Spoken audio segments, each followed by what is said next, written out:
Hi Otis. Hi Leandrea, and hi to all our viewers. Yes, welcome to today's show. Can you please tell us what's happening today, Otis? Leandrea, we are at episode number 137, and we are joining you from the Strand Hotel here in Swakopmund. Yeah, nice. Yes. And like you can see here at the back at the Swakopmund Mola, Pro-Ed is hosting their annual Sandcastle Day.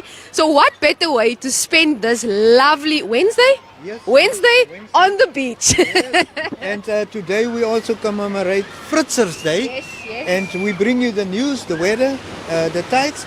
And we also feature an interview with Marthin Muyenga, who is a lifeguard. He shares some safety tips with us. And then our colleagues at the AZ, Allgemeine Zeitung, visited the German mother tongue grade 9 students at Delta Secondary School in Windhoek to prepare a special Christmas edition of their school newspaper. So don't go anywhere. We'll be right back after this.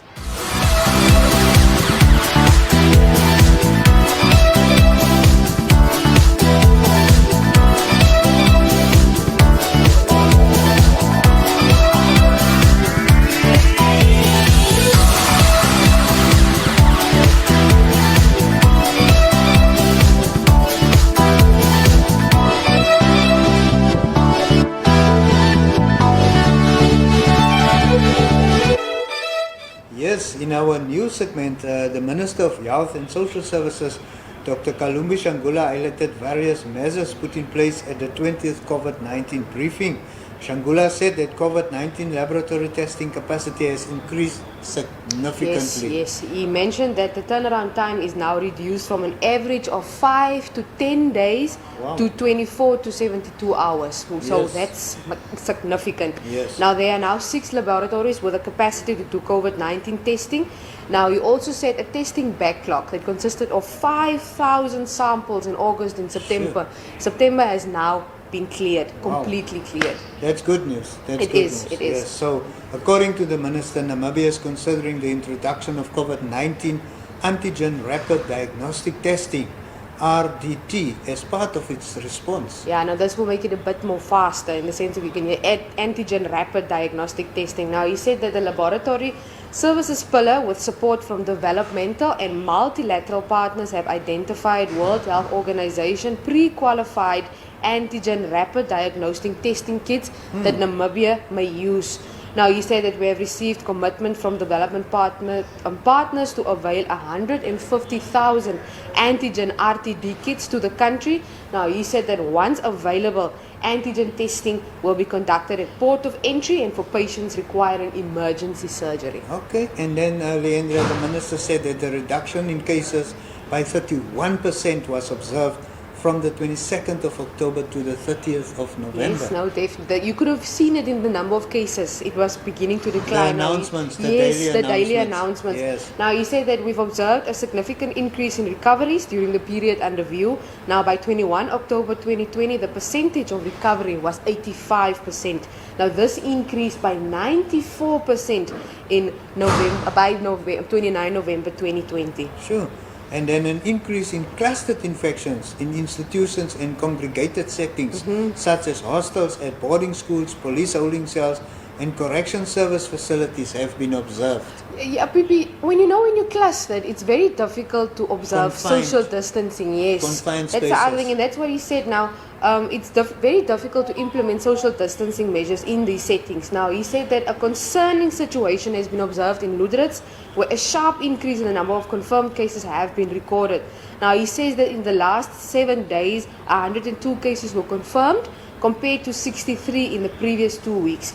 Now he said we are monitoring the situation closely. Yes. But I must say that Erongo, you can give yourself a pat on the back. Yes. Walvis Bay was once the epicenter, but our cases just range. It's not even 10 anymore, it's 10 and less. Yes, good news. It's Some more good good news is that an 80% reduction in severe and critical cases was observed since mid-August. Yes, now since the beginning of the pandemic, Namibia has lost 151 lives to COVID-19. Now he says that it's comforting that we have been observing a decline in the number of fatalities. So that's why we say that we need to take care of ourselves, and we need to look after ourselves so that we can just keep these numbers where they are at the moment. Wow. And then a point of concern is the number of COVID-19 cases amongst healthcare workers. Yes, unfortunately. I mean, they're the frontline workers, so Yes. you would expect that at the end of the day. Now, he says that the infection in healthcare workers have reduced from 62%, that's 97, to 37 cases. Now, the total number of healthcare workers who have been infected with COVID-19 now stands at 554, of which 530 have recovered and 3 have unfortunately passed away. You know, Leandrea, I wonder how many journalists have been infected by COVID. That's true. I think we should find out. Yes, I think yes. we should find out. Yes. So Namibia is also experiencing an increase in the number of tourists visiting, said the minister. Yes. Now, you said since the implementation of the Tourism Revival Initiative, 4,164 tourists have arrived. Now, only 3 of these have tested positive for COVID-19 to date. Now, he says the requirement for a 72 hours valid PRC negative test has eliminated potential infected tourists coming to Namibia. So we're hoping during December we see that numbers double at the end of the day, because our tourism industry is in dire need of some income. Exactly. And then the minister said that the country had prepared and implemented a response plan to mitigate the impact of the pandemic. Can you tell us more about that? So basically, he said that they've allocated 727 million Namibian dollars to help the fight the pandemic, and now he says to date about 673,000 has been spent. Now that's about 92%. Now basically, this is on your quarantine, your PPE, procurement of medical equipment, and he also said the remainder was spent amongst others on the COVAX vaccine testing and personal expenditure. Now, he said that the accountability report was tabled by Cabinet, and the COVID-19 audited report by the Office of the Auditor General is still to be finalized by that office. Now, we know Europe have already been hit by a second wave. How are things with regard to that for us here in Namibia? Now, Minister of Social Services said that data is not yet pointing to the fact that we might have a second wave in Namibia, but the nation needs to remain vigilant. You know, hulle sê hy kom soos 'n dief in die nag. Ja. So you need to be prepared. Hy bekruip. Ja. So as jy nou net jou maskertjie vergeet by die verkeerde plek, of jy social distance by die verkeerde plek, en dan gaan ons weer. Yes. And then interest in COVID-19 vaccines was rekindled with the announcement by Pfizer that it has developed a vaccine that is 90% effective. Yeah, this is on everybody's lips, you know, the COVID-19 vaccine. Now, he said that Namibia has signed up to participate in the COVAX facility, an international initiative to facilitate access to a COVID-19 vaccine once it is fully approved. Now, he says that the country signed a commitment agreement to secure doses to vaccinate at least 20% of the population. Now, he said Treasury approval has been granted to make a 15% upfront payment to the COVAX facility. Yes. Now, the successful implementation of the vaccine, once it becomes available, requires support from all members of the public. And then the minister also focused on some challenges. Yes. Where, for instance, incidents where family members are intent to repatriate human remains of relatives who had died in neighboring countries. Can you tell us more about that? And what happens, I have an instance where this body was loaded onto a bus along with other passengers. That's why the minister said you need to follow the correct procedures. They have a special protocol in place to deal with members of the public who died from COVID-19. Yes. So you need to follow that as well. There's a certain way of doing Exactly. things. Yes. Now, he said that human remains should only be repatriated after appropriate approval from the relevant authorities has been obtained. Now, he also said that this will avoid unnecessary inconveniences and safeguard public health. Now, he mentioned numerous other challenges as well. Yes. About the number of infections, he said that he's also received reports of foreign nationals gathering at the ports of entry seeking to enter Namibia without valid COVID-19 test Testing. Results. Wow. Now, he said that there are some also trading at no man's land, that's between the two countries or at the border or whatnot. Yes. Now, he said that health officials are also worried about the continued excess use of alcohol among members of the public, leading to an increase in domestic violence cases, gender-based violence and motor vehicle accidents. Now, the public is again urged to refrain from excessive use of alcohol and thereby avoid its destructive impact on our society. Now, we know it's December, it's Yes, December exactly. vibes, everybody's Exactly. trying to relax. Wat is die ietsie vat?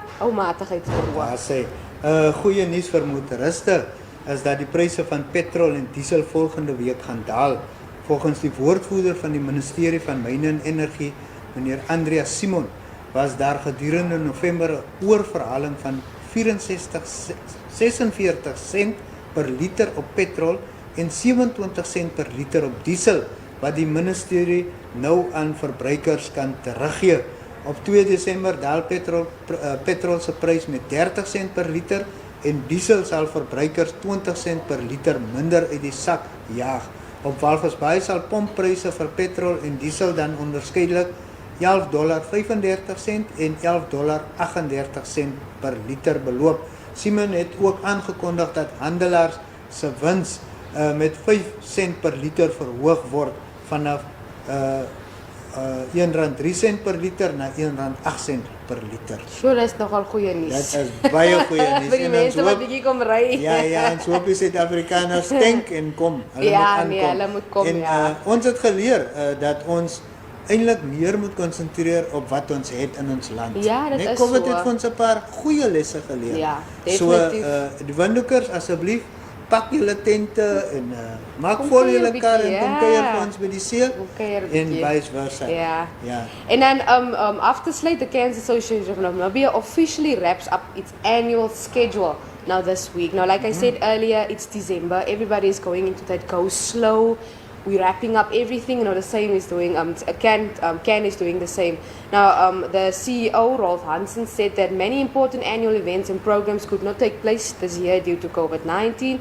Now, he said that this has placed tremendous strain on our resources and the annual budget had to be managed on a day-to-day basis. Now, he said despite the challenges, the Cairn Board of Directors, management and employees maintained weekly meetings to execute the organizational strategic objectives and ensure sustainability and deliverables remain on course. Now, he also mentioned some figures there on what Cairn has spent. Now, he also said that if you need any supplementary products, aids or stomach care, the public is invited to contact their dispensary team.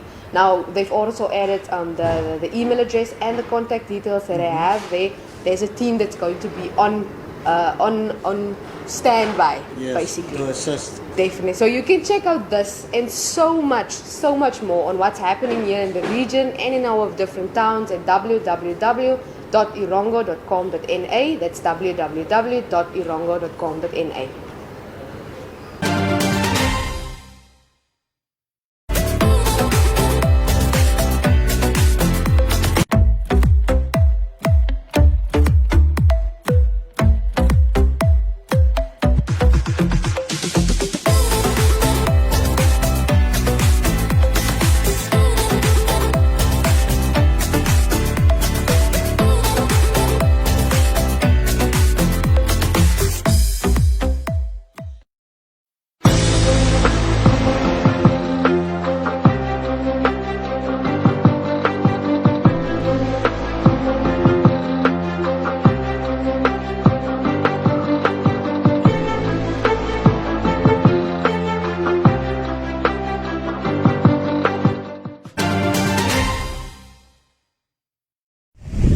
Okay, joining us today is Marthin from Monarch Lifegaurd. How are you today, Marthin? I'm doing good. How are you? No, I'm good. Marthin, please tell us. It's festive season. Everybody is going to flock to the beach. What tips do you have for them to keep safe during this December festive season? Thank you for that question. As I said, my name is Marthin, the founder of Monarch Lifegaurd, an emergency service CC at Walvis Bay. Monarch Lifegaurd was established 2017. We have a water safety tip with us here today, Yes. which we are going to share with you. Yes. Special public, they need to take note of it. You know, this is the right time when people are flocking near water, special beach, pool or river. Yes. Therefore, they must put in consideration inability to swim. What is the main cause of drowning of nowadays is inability to swim. Also, for our people, they are not having a ability of swimming. They are not Definitely. capable of swimming. They need to know how to swim. Otherwise, drowning is because the higher risk of drowning. Yes. The second one is alcohol consumption and drugs. Alcohol and water, they never mix. They will never mix. Don't drink and swim. Just Definitely. Like Yes. when you drink and swim, you are impairing your swimming capability. Exactly. The second one is whenever you come near the water, we are not sure how is your health standard is. Most of the risk part is heart attack. Yes. You find someone have a heart attack history. Yes. Coming to swim without notifying even a lifeguard or people that no, I have this problem. You just find out the person is drowning. Exactly. An urgent heart attack will put the person or seizure in water. Then the second one is not wearing a life jacket. Most of the time when you come near the water, you need to put on life jacket. Yes. Sometimes it's on top or whenever you are near the water. It's not only for non-swimmer, but even strong swimmer, they need a life jacket. It saves you from drowning. Then the third one is leaving babies unattended or toddlers. As rain season is approaching, you find the place is full of water. Yes. Then as a parent or guardian, we advise you not to leave your kid or your toddler just near water. Don't undermine the depth or the shallowness of that water. That kid will drown. Then come on, not having lifeguard on duty. Yes. Having lifeguard at the beach or pool. Who is going to help that person who is in water difficulty if not a lifeguard? We need to help. Otherwise, Exactly. drowning is a very high risk for that. Drowning hotspot. What does it mean, drowning hotspot? You find this place where most of the drowning accidents used to happen. The very first one is at the beach, as you are. Most time of the festive season, all over here is compact. People, they flock here. It's a drowning hotspot.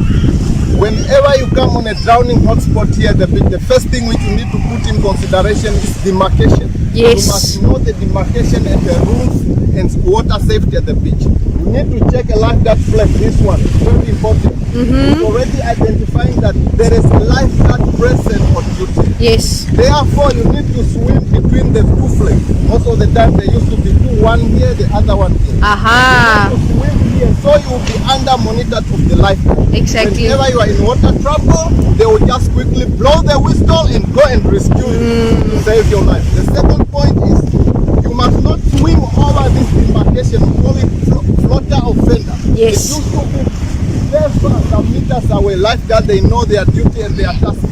Then to control you, you must not swim over it. What will happen if you swim over it? The lifeguard will get a time to go rescue you there. When he reaches there, you are already tired, you are gone. You will not get the help of it. Don't undermine the fender.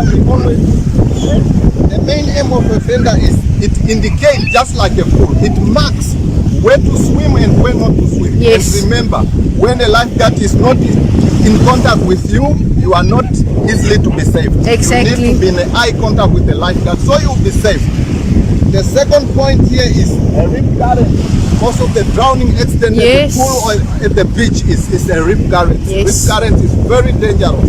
Once you are caught in a rip current, what you need to do is you relax, you stay float. Then you call for a help of a lifeguard. Once you relax, the rip current is capable of taking you in and out, until it throw you. Yes. Just like the way it used to throw a dead plant or dead animal in water, you will be also thrown. Or you swim parallel with the rip current Yes. until where you see a broken rip current is when you go out of the water. The third point here is whenever you come to a swimming place at the beach, you need to be two. We call it a buddy swimming. You Yes. must not come alone at the beach. Who is going to notify someone that you are in water trouble if you are alone? Exactly. So you need to have someone with you at all times. Yes. Always when you are going out, you need to have someone with you at all times. Then the next point here is swimming pool. Yes. Most of the time as festive season is approaching, people you find them flocking at the swimming pool. Yes. What they need to put in consideration upon arriving at the pool is you must identify when to take in a life ring. This mainly the loved one's life. What happens is when someone in water difficult, you throw it over his head Then you direct it with the rope, you pull. Then the person hold on it. And one tactic I will need to tell you is never throw while holding the rope like this. You strip the rope Yes. on your feet, then you throw over. Yes. I am saying that if you hold it, then that person pull you in and you are not going to survive. Exactly. A multiple drowning. The second point again on the at the swimming pool is you must identify the shallow side and the depth side. Why Yes. are we talking like this? You find a person is not capable of swimming. He's trying to swim on the depth side, Yes. which is risking his own life, even the people around him. Because Yes. when they see you drowning, they will come and rescue you. There will be a multiple victim. You must know your limit when you are coming across the swimming pool. And If also you go- diving. Not for diving also. Swimming pool, they are different. There are swimming pool for diving and there are swimming pool which are not for diving. Yes. You must read that they mark. Most of the time they mark the depth Yes. and the shallow side and the depth.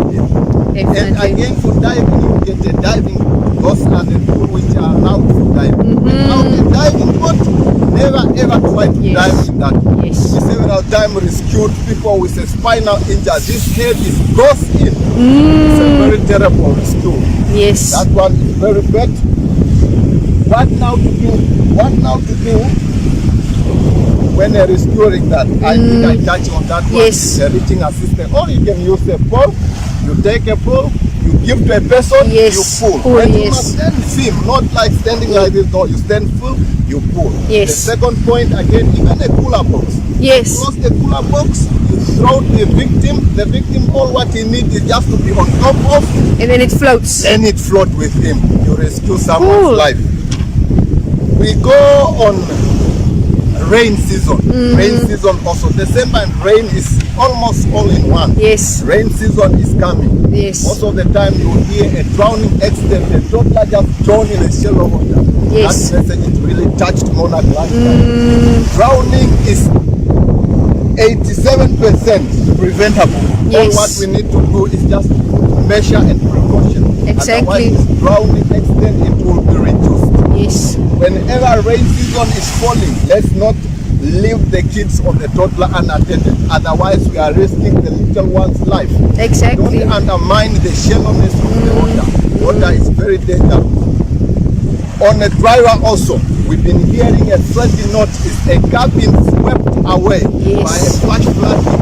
Never ever drive on a fast moving water. Don't undermine it. It's very dangerous. Your car will be flown away within a second. Exactly. What will happen if you don't know how to swim? You will drown. Exactly. And let me give you one tactics of surviving a sinking vehicle. All what you know, you don't need to panic. You Yes. just need to relax. Yes. Don't allow water until it takes over the space of the car. You just break the window, then you swim out. Here is when our swimming skill comes in. Without a swimming skill, you'll drown again. Even though you do a best technique, but you need a swimming skill. So you break the window, you swim out. Definitely. Safety. Now, Marthin, you've just shared a lot of information of how people can keep themselves safe during being at the beach, at swimming pools, and during the rainy season. What last words of encouragement or message do you have for the public out there? Thank you. I would like to encourage the public to take water safety seriously. This is the only program which will save your life and your loved one's life. Definitely. And again, you can still follow us for daily updates on our Facebook page and Instagram, Monarch Lifegaurd. Thank you for visiting our office today. Bye.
Das ist die Höhe. Das könnte vielleicht sowas ein halbes Seite machen.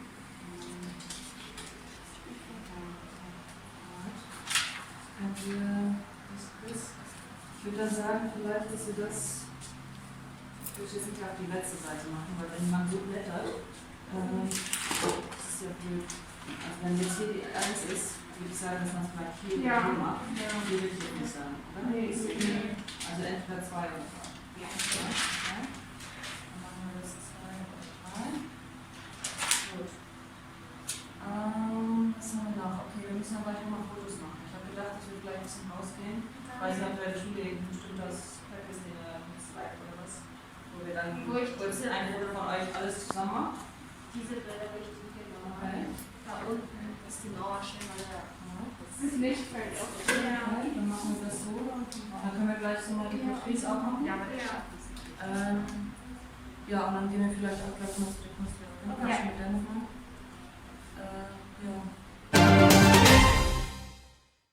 And now for the weather and the tides.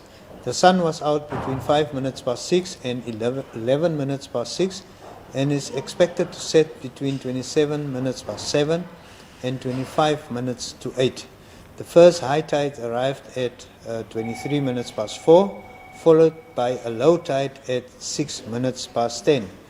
The second high tide is due at 25 minutes past 4, with the second low tide arriving at 26 minutes past 10. The best time for fishing today will be between 9 minutes to 3 and 7 minutes to 4. The weather is as follows. Walvis Bay will experience a maximum temperature of 19 with an 11 km per hour northwesterly wind today, with a minimum of 12 and a maximum of 18 predicted for tomorrow. Swakopmund will experience a maximum temperature of 18 with a 9 km per hour west-northwesterly wind today, with a minimum of 12 and a maximum of 18 predicted for tomorrow. Henties Bay will experience a maximum temperature of 18 with a 9 km per hour west-southwesterly wind today, with a minimum of 13 and a maximum of 18 predicted for tomorrow.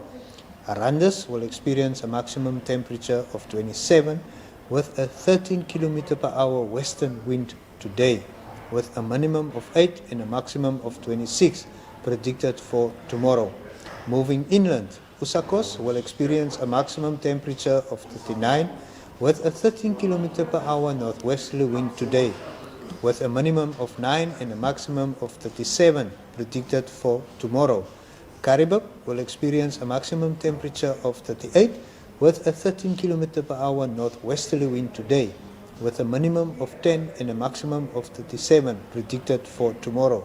And finally, Omaruru will experience a maximum of 39 with an 11 km per hour southern wind today, with a minimum of 10 and a maximum of 38 predicted for tomorrow.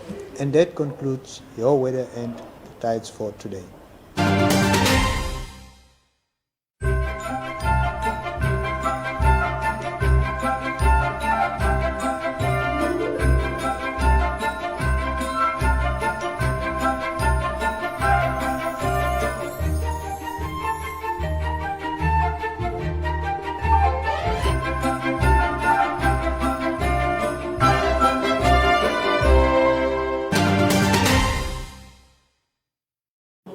Now, Otis, unfortunately, that brings us to the end of today's episode of Erongo Talk. And as you can see, me and Otis is going to lounge here now at Strand Hotel with the fireplace and just enjoying some Christmassy feels. Definitely. Yeah, some heat. Exactly. Some heat, yeah.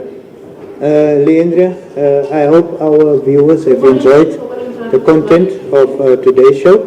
And they are most welcome to join our family of over, I think by now, 75,000 online followers. All they have to do is to go like and click on the links on our Facebook page to access any of the stories we talked about in today's show.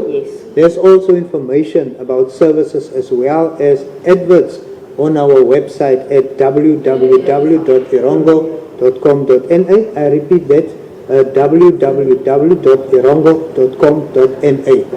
Yeah, you can also follow us on Facebook. We have a Twitter page as well. We have Instagram as well. And on Instagram, all the fun things happen. And you can also let us know what's happening in your town by sending us video clips, or let us know who you'd like to see on this show or where you'd like to see us at 0811 7040. That's 0811 7040. Now, you should also remember you need to be on the lookout for the Erongo Talk team on Sunday, because we're going to bring you the FNB Sandman Triathlon. Yes. Now, as a way to give back, you also have a chance to win 1,000 Namibian dollars. Exactly.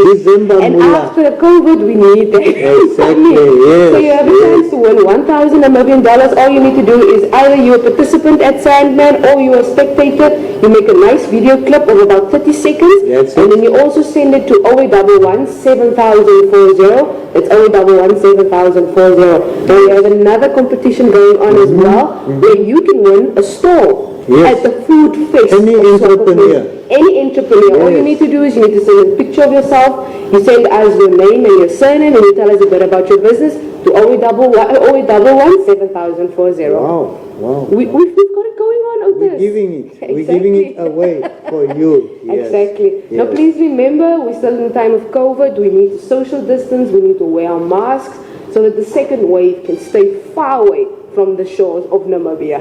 Yes. Stay sanitized, stay safe. We'll see you tomorrow. Bye. Right?